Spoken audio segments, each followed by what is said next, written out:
Hello, hello. Welcome to Charting with Dan. We are a day late. We're on Tuesday because yesterday was a 4-day weekend here in the United States. It was a holiday. So we have a whole 4-day weekend to talk about here. Nice. Roth is at a screening, so I am joined by the game master himself, Lon Harris. Lon, thanks for joining me. My pleasure. Love it. So let's jump into this. These are the 4-day weekend results here in the U.S. Big weekend. As MLK. expected, Jumanji. This thing is a juggernaut. It's a jumongernaut. Well, I don't know what you would call it. An impressive $35 million total. Over the 3-day weekend, it dropped just under 25%, which for a movie in its fourth week in the middle of January. Very impressive. That's a great hold. This could be poised to make a run into February. It earned over $80 million overseas this weekend. It passed Justice League and Transformers in global gross. It's approaching a $700 million gross globally. It could become the 10th highest grossing movie of 2017 if it keeps on going. Hard to say that anybody saw that coming. I don't think anyone saw. I mean, this was kind of a small. I mean, it wasn't a $200 million movie. This was about an $80 million movie that a lot of people thought was going to get the award for You Weren't Star Wars during the Christmas season, and it turns out that this kind of is Star Wars in a way.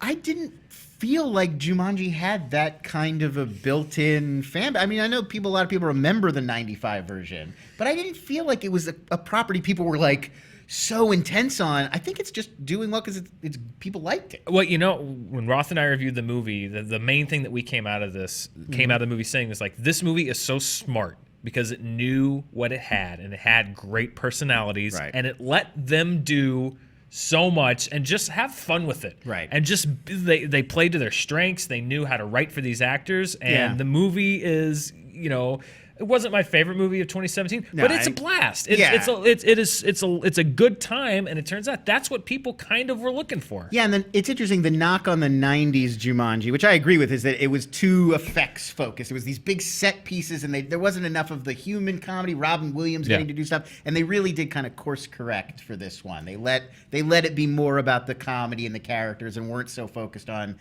every 5 minutes it's got to be like a huge fight scene or monster. We're going to have a lot more to say about Jumanji as relates to the other fantasy epic that it is going up against. Not Star Wars: The Last Jedi for the 4-day weekend. I think the 3-day weekend actually dropped out of the top 5. But as you probably saw when you clicked on this video, we've got a whole bunch to talk about when it comes to Star Wars. So let's get through the rest of the top 5.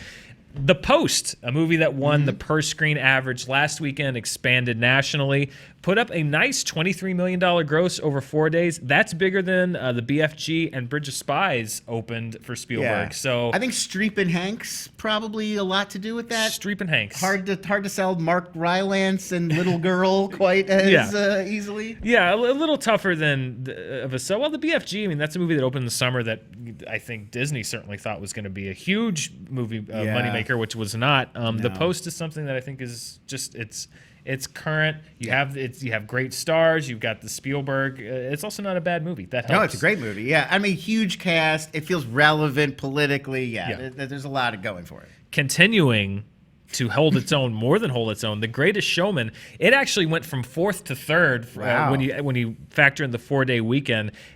Just looking at the 3-day, it dropped less than 10%, which is, movies don't do that unless they're connecting with an audience. People love The Greatest Showman, and it keeps hanging around. I know a lot of people who love. I've not seen Greatest Showman, but I know a lot of people who love it, and I do think that this is one of those cases where the soundtrack keeps it fresh longer. Like, people discover it on Spotify, or like they hear the songs, and that makes them interested in seeing the movie, or they like the songs and they're listening to so much they want to see the movie again. I think that's a big part of like why a movie like Greatest Showman has legs like this. We talked about it last weekend, Roth and I, on the other side from the audience. Not that we hated this movie, but this was not, the music didn't connect with us, the movie didn't connect with us. It is certainly connecting with the people. Not that we're not the people, but other people than us. And other people than a lot of critics, quite frankly, because The Greatest Showman didn't get outstanding reviews, but the general public, the general audience is loving this movie, and at the end of the day, that's who you're making movies for. So Hugh Jackman obviously knew something about this movie that the critics didn't get, and he tipped his top hat. He tipped his top hat, and the audiences are still showing up. So Greatest Showman still hanging around. Liam Neeson, it's January, Lon, which means that Liam Neeson is on something. He's got to be on a form of transportation. There's got to be a ticking clock of some kind. The Commuter, a movie that I did see this weekend and thought, you're a brave man. It wasn't terrible. It was terrible, but in all the right ways. Let's be honest. The Neeson action genre, it's showing its age. It is nowhere near the heights of the Taken, the Gray, nonstop days. It did better than movies like A Walk Among the Tombstones and Run All Night. But I never saw Run. Run All Night's the only one of these I haven't seen. I haven't seen either one of those last two. Yeah, actually. I saw Nonstop in theaters. I did too. I was still. I liked this movie so much better than Nonstop. Really, it's better than Nonstop. Nonstop. I thought it was better than Nonstop, right. but the Neeson action genre showing its age a little bit, even though it's kind of a guilty pleasure. The Neeson action genre at this point is like exactly that movie that it's like a wait for Netflix movie. Like it's exactly that. It's like, well, I don't know if I would make an effort to go to the theater to see it, but the moment it pops up on Netflix, it's like play, like for sure. Right. Here is where the 4-day weekend played into the top 5 as far as family films go. You know, there was a lot of school out on Monday, so the family titles actually kind of tended to jump a little bit. And Paddington 2 was in 7th place after Sunday. Monday's box office bumped it up to 5th place. So in the 4-day weekend, Paddington 2, which I love. This is a great movie. I like this movie a lot. It's the flip of Greatest Showman. This is a movie with 100% on Rotten Tomatoes, like universal praise. And when you look at the movies that did better on Monday and actually moved up a spot or two, it's The Greatest Showman and Paddington 2, which shows you the kind of movie-going crowd that was going out on Monday. It was families, it was kids. Paddington 2 jumps up to the number 5 spot. It jumped Insidious 4, and it jumped Star Wars The Last Jedi. I really wouldn't even worry about the Paddington box. Those movies are going to last. I feel like they're good enough. They're going to make they're going to stand the test of time. I hope so. And it shows that it's actually kind of good that the movie kind of held steady or dropped very minimally over the weekend, which hopefully shows some word of mouth. So Paddington 2, it's not going to be a huge blockbuster, but it looks like it might stick around for a little bit, which is good. I like when good movies do well. Yeah. I want to talk about Proud Mary, which is a movie that did not open in the top 5. It opened in 8th place with $11 million. And the studio really did not get behind it. Well, that's what I wanted to talk about, because Taraji P. Henson this past week was very outspoken about the fact that they were not sending her out to market the movie internationally. And, you know, she kind of referred to this conventional wisdom floating around, which is that audiences starring, you know, with black movie stars or aimed at black audiences don't do well internationally, so they're not going to send her out to promote it. And she kind of publicly said, I don't know why that is. Just give me a shot, you know, just send me out to give it a try. You made the movie, yeah. So that was kind of a conversation that was already happening. But if you look at the per screen average, which we always talk about on this show, which is a great number to look at, which is how much money did the movie make per screen that it played on? You take the whole amount of money that it made throughout the entire weekend, divide it by the number of screens it was on, and that's how much. Sure. So if, you know... Because you can imagine, like, a movie that's playing on thousands and thousands of screens. You can sell a lot of tickets, but it might be playing to half-full theaters, whereas a smaller movie that comes out but fills the theater... It's going to make a much bigger per screen. Yeah, exactly. So Proud Mary played on 700 fewer screens nationwide than The Commuter. But if you look at, which is, you know, that's a substantial amount. Yeah. If you look at the per screen average, it actually did slightly better. So it opened on fewer screens, but actually did slightly better per screen than The Commuter, which opened wider. Yeah. Now the question there is, did ScreenJunkies, who's the studio that did the movie, did they leave some money on the table by opening it in fewer screens? Because when you look at it per screen, it looked like the demand was there as much as it was for The Commuter. It was just playing on fewer screens. Or if it had been on more screens, would it have opened the same amount? It would have just made less per screen. Right. And I mean, I'm sure they had market research and numbers telling them this is the right number of screens, but I can't help but think, I mean, I thought this movie was about, like, Taraji P. Henson was playing Tina Turner for a while. There was no marketing behind this movie. There was like one billboard that I pass on my way here, and it's just her, and it's like she's got a big afro, and you can see like other faces in other the afro. Right. And I literally thought it was a Tina Turner biopic. I was like, that's it. They're doing another What's Love Got to Do with It. I didn't even know it was like a shoot 'em up Liam Neeson action thing until like literally like 2 weeks ago. There was very little market, at least here in LA. I don't know if there were other markets where they pushed it heavier. But here in LA, there was very little marketing, mainstream marketing. She's very marketable. That genre is popular. Like it doesn't make sense to me that you would make that movie and then not let people know it's coming out. The numbers kind of bear out what Taraji P. Henson was saying, which is that if you're making these movies and you're kind of, you know, siphoning it to this is just for a black audience, that you might be leaving some money on the table. The numbers say that there's actually seems to be some evidence of that, and just by the fact that it was playing on fewer screens and did as well as The Commuter, which opened in the top 5. I mean, so we do see it historically with releases geared towards black audiences that they frequently overperform, like Girls Trip earlier this year. Right. So Proud Mary opening in 8th place. We'll see how that does, if that actually holds up, if it finds an audience. But I think it's a really interesting kind of backup to the discussion that was going on around that film last week. Sure.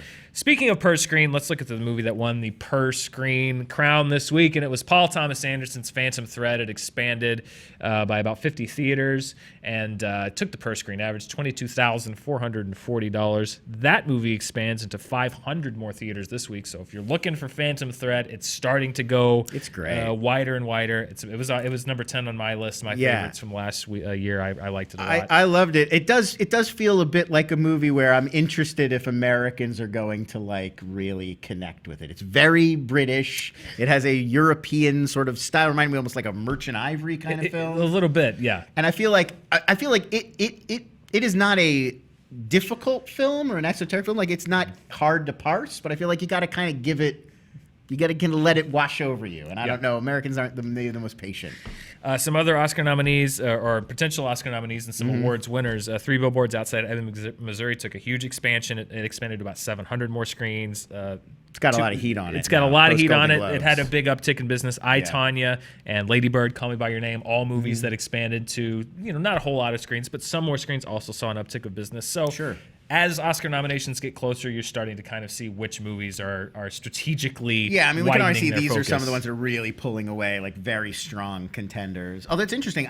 3 Billboards and I, Tonya. It's hard to call between those two. Like, those are the two best actress leading candidates, although I would think. I saw a movie that was actually on Roth's top 10 that I could not find in a theater in LA until this past weekend, which was Film Stars Don't Die in Liverpool. Yes, with Annette Bening. With Annette Bening. Right. Even in LA, you could not find a theater that was playing it. I finally found one and saw it this weekend. It's great, and it is insane that the studio behind it is not pushing that movie harder. Well, because that would be a festival buzz, and then Annette Bening was getting awards buzz. That would be, if they had given it the same kind of push that a movie like I, Tonya is getting, or that they gave Sally Hawkins for Shape of Water. I mean, she's playing a Hollywood star. She's playing Gloria Graham, who's that is Oscar catnip. Plus, she's great in the movie. Why they're not pushing that movie harder, I don't know. It feels like every year it's Annette Bening. There's a great Annette Bening performance that's being overlooked. Yeah, like 20th Century Women was the other last year version. There's 3 or 4 times it's just like, oh, it's Annette Bening's year, and then she's Oscar always time great, comes and around. then she always gets overlooked. So if I could barely find it, but if you can find Film Stars Don't Die in Liverpool somewhere, Roth was right. It's a really good movie. I enjoyed it a lot. Go out and find it. Let's look at the domestic chart for 2018. Nothing really changed except that we have a few new movies that have jumped on. Insidious, still number 1. Commuter, Paddington 2, Proud Mary. This is just going to be what movies release every week for the next few weeks. At least through February. There's 3 new movies that are jumping on. Let's look at, there was some movement on the 2017 domestic chart here in North America. Jumanji jumps up a spot to number 8. Despicable Me jumps down to number 9. We're not going to look at last year every week, but if there is some kind of motion on the chart, I want to kind of keep people up to date. But the biggest move was the international chart in 2017. We knew this was going to happen. It happened. The Last Jedi jumped over Fate of the Furious and Beauty and the Beast. It is now the 2017 worldwide box office champion, which of course it was, because was there ever any question? However, this is what we're going to talk about, because the other news about The Last Jedi this week was that, we talked last week on the show that it did not open well in China. It dropped over 90% in China this past weekend to less than $3 million. The gross is not going to come close to The Force Awakens. Wow. It's not even going to come close to Rogue One. There was always a hard sell for Star Wars in China. The Force Awakens miraculously did pretty well, over $100 million there. Rogue One didn't do a whole lot. The Last Jedi is going to do less, which pretty much cements the fact that there is no market. I mean, any hope that Disney was going to be able to establish a market for Star Wars in China it's pretty much gone. They can't do their usual trick, which is one sequence they all randomly have to go to Hong Kong. You can't pull that off. You can't do that in Star Wars. In Star Wars. You can't have like, oh, they have to go to the Hong Kong planet. Exactly. Like that's what the Michael Bay was just like, well, Shanghai. This part's in Shanghai. Unless the Millennium Falcon, takes the light speed to Beijing, it's going to be really tough to get China into Canto Star Bight's Wars now movie. Macau. Go. Do it. Exactly. Do it. Just go with it. But The Last Jedi is what we wanted to talk about because after last week's show, there was some debate. I engaged in debate with a few commenters, but there was some general discussion about the fact, people saying that it was a failure.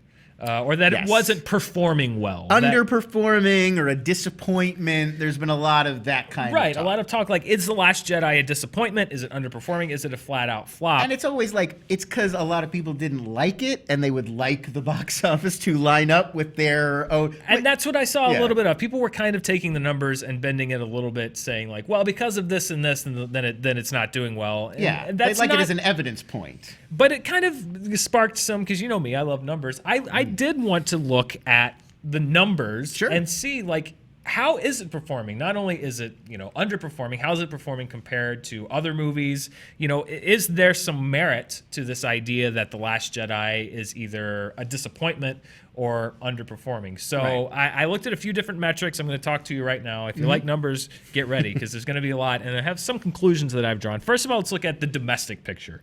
North America, the U.S.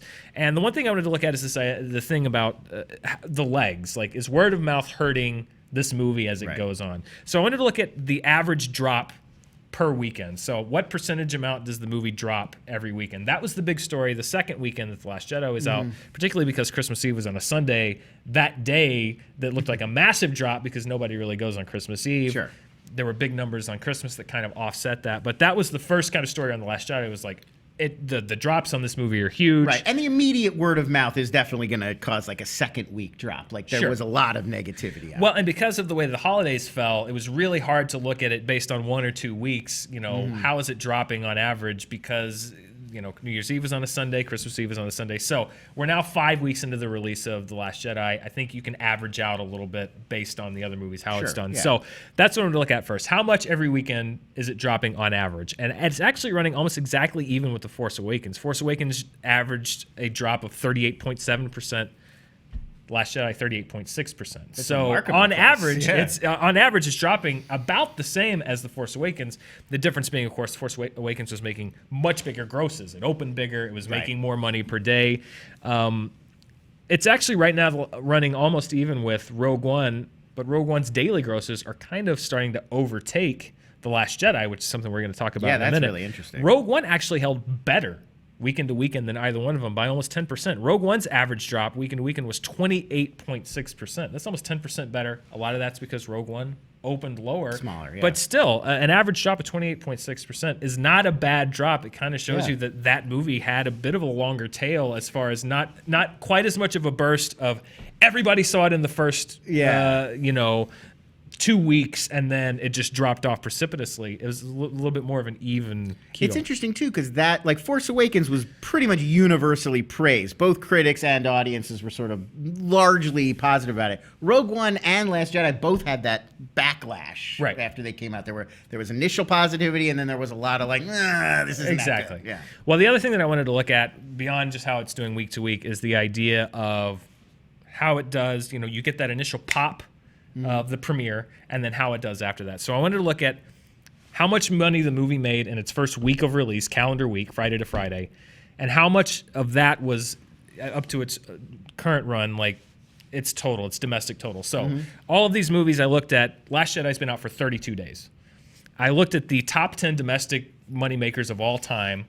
How much money had they made after 32 days? Right. And of that total, how much of that did they make in the first week? So, if a movie had made $200 million after 32 days and $100 million after a week, then 50% of its total would have been generated that first week, and 50% would be after, the 4 weeks subsequent to that. So, again, The Last Jedi, it's comparable to a big blockbuster. I listed it based off of movie to movie. Let's look at that list. Number one was Titanic. So basically, Titanic's gross through its first week was only 26% of how much it made through its entire 32 days, which means 75% of its gross was made in the, And that makes sense if you think back to when Titanic came out. It very much built over the first month. Right. It became a phenomenon after it had been out. It didn't open massively, but it was so consistent that more people saw it as time went on. It was people going back for the third time, the fourth time. Right. And James Cameron has a pattern, because that's almost exactly what happened with Avatar. If you want to keep that up, Avatar, its first week accounted for 31% of its gross, and then 68% of it came for the next 32 days. Rogue One, again, more money was made from Rogue One in the 4 weeks subsequent to its release than its first week, which means it was actually more people saw it money-wise. It built.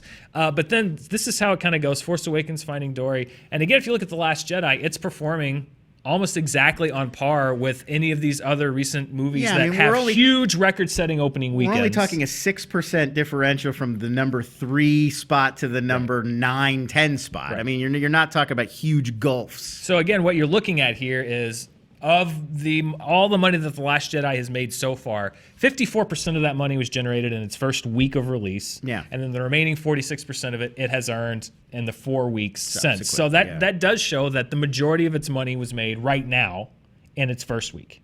But that's not unusual for a movie of that caliber. No. If you look at all these are all-time moneymakers and huge openings. I mean, some of the biggest openings of all time. Avengers, Jurassic World. I mean, some of these were Dark Knight. These were the biggest opening weekends of all time, at some of them at some point. So, again, there's not a lot of evidence to show right now that The Last Jedi has legs that are any worse than an average blockbuster. Now, it's not performing any better than an average blockbuster, but it's performing on par. Yeah, and I mean, I think that seems like the real takeaway is that it's performing as expected. It's not blowing away expectations. Right. It's not blowing away expectations. And there is an asterisk, as always, and this is why I like to take the long view. There's a big however. However, if you look at the day-to-day grosses, it is starting to lag behind those of Rogue One, of Jurassic World, of the Avengers.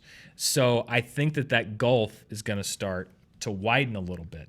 And when we look at these numbers in 2 or 3 weeks, we may see a different picture as far as how front-loaded this movie was. So, that wasn't final grosses, that was to date. So to date, The Last Jedi is performing on par with a huge opening blockbuster, one of these big successes. The next few weeks will tell us if it maintains that or if it falls further off the pace. So domestically, I would say that The Last Jedi is performing on par with the highest grossing blockbusters of all time. The drop-off is about equal to a Star Wars movie, just about any phenomenon. You're not seeing a bigger average drop-off. And then we talked last week, it's on pace to do about the 2/3 that any sequel to a massive global phenomenon usually does. If you could make an average, it's an average. It's performing. If someone was doing an actuarial table, it's exactly what you would project based on expectation, based on numbers, but it's not exceeding that. It is starting to fall off that pace, though. So we are going to have to look in the longer term. How far off that pace does it run? Right. And the other thing about these Star Wars movies is they don't exist in a vacuum. It's part of an ongoing campaign. So if the numbers are starting to flag, or even average out, we're now on the 3rd Disney Star Wars movies, and now it's performing completely on average. Right. Whereas you would hope you'd be building momentum, you'd be building or performing slightly above average. Right. What are the reasons for this? Right. We just talked about this movie, Jumanji. Neither The Force Awakens nor Rogue One faced a movie that grossed as much or was a stiff competition at the box office as Jumanji has And it's hitting the same demo. It's hitting the same demo. Young males, families. What Jumanji has done is challenge that convention, and I don't even think they meant to do it, but I think they have inadvertently challenged the convention that you cannot face Star Wars at the box office and win. They've shown, they came into Star Wars House a week after it opened, pretty much, and is now handily beating it at the box office, which means this conventional wisdom of you have to allow X amount of weeks after a Star Wars movie before you open a similar movie, that's gone out the window because Jumanji has proven with the right project that's not true. So that is definitely cutting into The Last Jedi's box office. The fact that people are going to see this movie, because you're right, it's pretty much the exact same audience. Yeah, and usually a Star Wars movie would have a lot more runway of its own to just make a lot of money, and there's no other thing to go see. Now, the intangible here is word of mouth. And the thing that no one will ever be able to prove, maybe until the next one comes out, is the cinema score for this movie had an A, the same as Force Awakens, the same as Rogue One. So the average film goer, at least the one that cinema score talks to, empirically there doesn't seem to be any difference the way that an audience in general regards this movie. However, we are seeing these numbers start to decline. Does that mean that the back end box office for these movies is the big fans? And are they the ones who, while the general audience may not reflect their viewpoints, are they the ones that are generating the repeat business? Yeah. And are we now seeing the result of the divisiveness? Did more people that would have gone to see this movie again not go see it? I think it's a combination of both, if I'm being honest. Yeah, There's a lot of stiff competition. I do think it's also that we've never been in an environment where there's a new Star Wars movie every year. We're just now. Yeah. It used to be that Star Wars movies had big gaps in between them and became huge events. It'd be at least 2-3 years, if not 7, 10, 15 years since the last time there was a big theatrical Star Wars movie. And now that it's become like, oh yeah, every year there's like an end of the year Star Wars movie. You don't have that kind of pent up anticipation. Yeah, and I mean, I think over time it's only natural that it would be less of a must see event and more of a like, well, yeah, let's go check out that Star Wars movie that's coming out. Exactly. So I think when you look at it domestically, is it underperforming? Not necessarily. However, it's certainly not overperforming, and the numbers the next 2 or 3 weeks are going to bear out if it falls off that pace. Now, internationally, now domestic is only half of the equation. Internationally, there's no market for this franchise in China. China did provide about $125 million to The Force Awakens. That's money that's not going to be there for the sequels. Episode 9. It might make $50 million in China. So it doesn't have that cushion of, oh, well, we've got $100 million in China, easy. This franchise doesn't have that. Right now, The Last Jedi is on track to be, and probably is going to be, the 5th highest grossing movie internationally of 2017. So take away the domestic, North American gross. 4 movies will gross more than The Last Jedi that came out in 2017. Beauty and the Beast, Despicable Me 3, Wolf Warrior 2, based solely off of the Chinese box office, and The Fate of the Furious. Those 4 movies are all going to make more globally as far as internationally, so taking away the domestic gross, just internationally outside of the U.S., than The Last Jedi will. The 4 movies ahead of The Last Jedi have one thing in common: a very strong international gross in China. You're not going to get that with this movie. So $725 million is about where it's headed internationally. That would make it, just going back the last 5 or 6 years, a perennial top 5 movie, a top 5 franchise. Yeah. So really good, but not untouchable, because Transformers was a franchise that was a perennial top 5 until it wasn't. Pirates was a franchise that was a perennial top 5 until it wasn't. This movie's not going to make $1 billion internationally like The Force Awakens, and it's going to do well here. It's already made $1.2 billion. It's probably going to go up to like over 1.3. So yeah, Disney's not going to stop making these. They're not going to stop making Star Wars. So, looking at, I had no idea how these numbers were going to shake out when I did them. I was very anxious to see how they were doing it. So if somebody were to ask me, and it's the question that we asked in the video, is The Last Jedi underperforming? I would say it's not underperforming. It's performing about at the average that you would expect for a sequel of its caliber. However, it's not really leaving a whole lot of room for growth. You're seeing, this is the second of the new Star Wars episodes, and it's already running at about standard for something of its size. Right. Probably a little bit above just from the Star Wars name boost. But it's not like, oh my God, it's performing exceptionally well. Yeah. Like The Force Awakens did. Right. I think it's what this is proving more than anything is that The Force Awakens was a huge phenomenon and something that you can't replicate. Right. Which does make sense. As I was saying, it's like it was the first new Star Wars movie, and that has so much built into it, just sort of psychically. we got to go see the relaunch. Whereas now we're well into the reestablished franchise. And I do feel like stuff like Solo or Rogue One, it dilutes the excitement of new Star Wars movie in theaters. I agree, and that's kind of, we have Solo supposedly coming out in a few months. We got a synopsis. No marketing. We got an official synopsis. No trailer. Nothing. Wasn't a trailer rumored for this week? I had heard. I mean, who rumblings. knows? That maybe. I mean, they got to get it out soon. We're already halfway through January, and the thing's coming out in May, supposedly.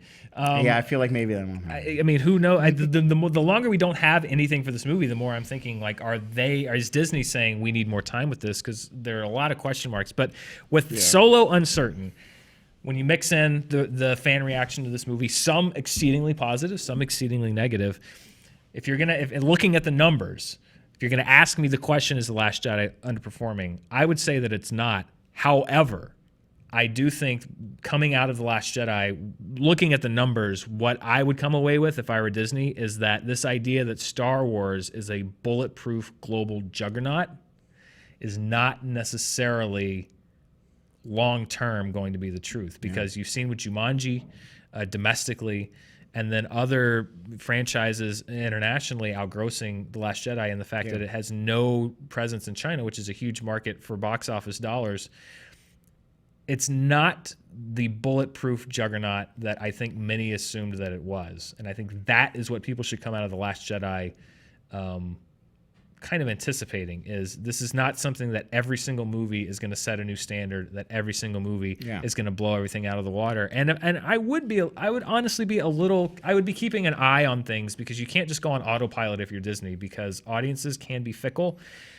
And looking at the numbers, the audiences are still there, but they're not there in the kind of force that I would, no pun intended, in the kind of force that I would be comfortable saying, like, oh, everything's great and nothing's wrong. I think Disney has to be very careful about the future, because these numbers say that a significant slowdown isn't an impossibility. And this franchise, more so than almost anything else they own, I think you could say, maybe MCU aside, there's so much other money and plans invested in this franchise. I mean, they're building an entire new theme park around this franchise. Like, this is not a Pirates level, like, well, we got 5 or 6 out of it. Right. No, Great this is, run. I mean, they staked their claim like this is the future. Disney, in many ways, is staking their future on Star Wars. For sure. And at $1.3 billion gross, no one's going to sneeze at that. That's why there's no reality where I'd say The Last Jedi is a disappointment or that it's underperforming. I would say that there are some signs in its gross that it's not unstoppable. And I think that that's the assumption that a lot of people brought in, was that Star Wars is unstoppable, and I don't think that's true. I mean, what do you think? I'm sure there's opinions all over the place, and you're going to tell me all of them. As soon as you say the phrase Last Jedi, the opinions start forming. This is just one number man's opinions. I'm looking at the numbers. Maybe there's some other numbers that would lead you to a different conclusion. I'd love to hear it. I love having this discussion. As long as it's a discussion, everybody talk to each other, not at each other. Yes. That's the fun part. We'll be back next week. There's a few more wide releases. We're also going to see how the Oscar contenders do, and we're counting down towards. There's no season anymore, so we're coming up on Black Panther. We're coming up on Ready Player One. There's some juggernauts on the horizon that we're going to talk about. Stuff. Lon Harris, thank you for joining me. Always a pleasure, Dan. Thanks for having me. Thank you for watching. We'll see you next week on Charting with Dan.